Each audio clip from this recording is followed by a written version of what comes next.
सांगली मिरज रोडवरील 67 अनधिकृत खोक्यांवर महापालिकेचा हातोडा.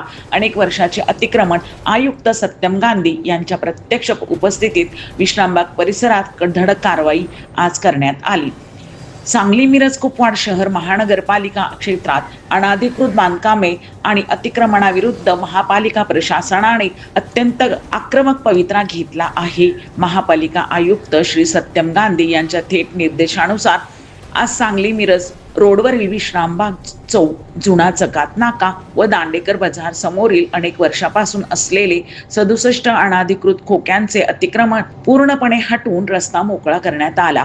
या धडक मोहिमेमुळे अतिरिक्त आयुक्त श्री राहुल रोकडे यांनी प्रत्यक्ष घटनास्थळी उपस्थित राहून संपूर्ण कारवाईचे संचालन केले.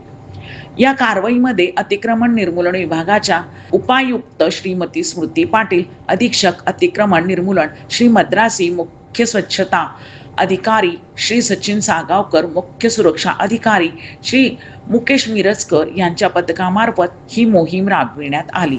अनेक वर्षापासून या अनधिकृत खोक्यांमुळे सांगली मिरज मुख्य रस्त्यावर वाहतुकीची मोठी कोंडी होत होती. हे अतिक्रमण हटवल्याने रस्ता रुंद झाला असून नागरिकांनी प्रशासनाच्या या धाडसी भूमिकेचा उत्स्फूर्तपणे स्वागत केले आहे.